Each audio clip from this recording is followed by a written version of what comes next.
I think maybe the biggest mistake that people make when it comes to life insurance is they never, ever look at the big picture. To me, the big picture is look at where you are in life and look at your insurance program and adjust it accordingly. You don't have to have $1 million policy when you're a kid right out of college. I know that's what the agent would like to sell you, but you don't have to have that. Look at your situation. If you're single, are you married? How many kids do you have? Those are the considerations to make when you buy life insurance.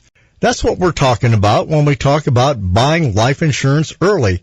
It's dirt cheap. It ain't ever going to be less than it is when you're 23 or 24 years old. Sure. It's not about the risk of dying life insurance for the college graduate. I mean, you and I aren't going to convince a college graduate that life insurance is important when they think about all the crazy things that they survived in college. And it's not about the death benefit. Who wants to die in order to get paid? For the student that has dependent parents, they've got, and they are the sole support for mom who may be disabled or dad who may be disabled, and they're out there. They're the lifeblood. They've moved home, and God help them if they were to die from an accident. For $15, $20 a month, they can go out and get $250,000 life insurance policy, a term policy that, for 10 years, the premiums are level at $20 a month, and they're getting $250,000 worth of coverage. It allows them to, at night, not worry about somebody clocking them in an intersection, and now what are mom and dad going to do if they lose the support of that child, that recent college grad.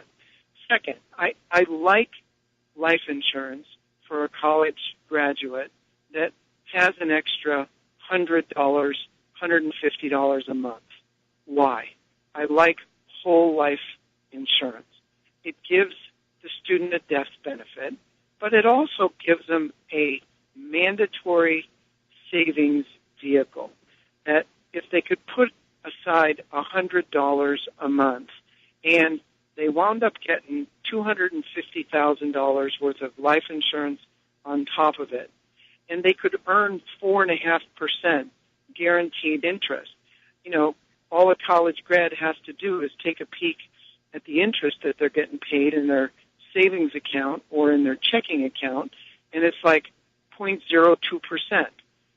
Buy a whole life insurance policy when you're young. The premiums are going to be as cheap as they'll ever be, and that $100 extra a month is going to build up tax-free and give you a loan feature. So you do it for 10 years. You're now in a situation where you want to buy a house. You've got cash value that's built up tax-free in a whole life policy, and you've got $250,000 worth of life insurance. You're set as you sit down and get ready to get married and have kids. That's how I like life insurance for young people.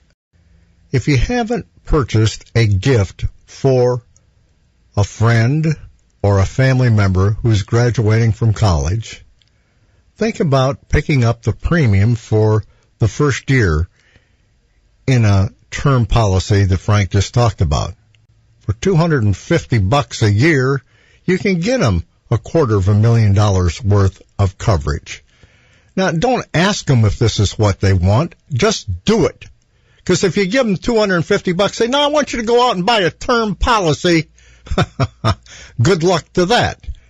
Because they might see something else that they want, like maybe, well, I was going to do that, but then I saw this bargain on a tablet, and so instead of getting term insurance, what I did, Uncle Frank, is I bought a tablet. People say, oh, gee, Frank, why? Well, a lot of kids are suffering from disabling accidents and illness that are taking them out of the workplace. So the last thing we want to do is remove the support.